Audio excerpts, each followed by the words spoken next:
हमें दौलत नहीं नाम कमाना है, क्योंकि हमें अपने गांव का विकास कराना है। जी हाँ भाइयों और बहनों, ग्राम सभा धनुपुर से प्रधान पद के प्रत्याशी श्यामलाल पटेल उर्फ लम्बू भैया जी को आगामी होने वाले ग्राम पंचायत चुनाव में चुनाव निशान कैमरा पर मुहर लगाकर भारी बहुमत के साथ विजयी बनाएं।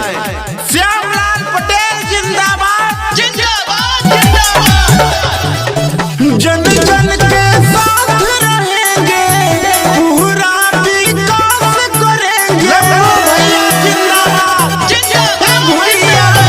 जन जन के साथ रहेंगे, पूरा विकास करेंगे। सब लोग साथ भाई। अब की श्यामलाल भैया के जिताई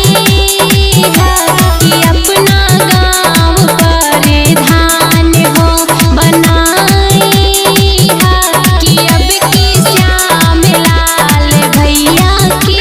निवेदक डॉक्टर शिव कुमार पटेल, मुंबई सेठ बबलू राम पटेल। जी हाँ, वादे नहीं काम करेंगे, जन जन का सम्मान करेंगे।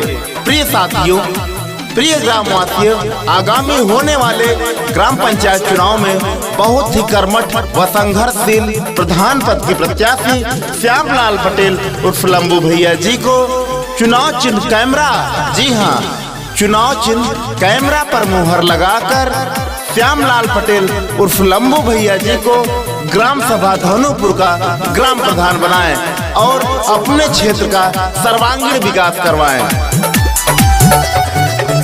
खहड़े के पूरा हवा के हैं रहने वाले, सुख दुख में सबों के हैं साथ चलने वाले।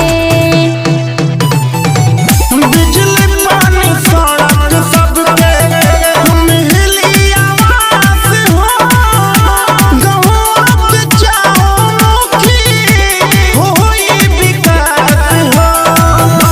भैया से नजर न हटाई।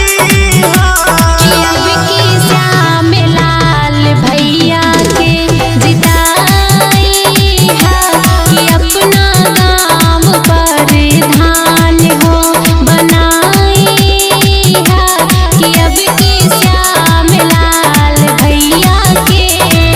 जी हाँ, श्यामलाल पटेल एक ऐसे समाज सेवी है जिन्होंने प्रधान के पूर्व अपने क्षेत्र में गरीबों की सहायता, नाली सड़क बनवाना, आज कई महान कार्य किए।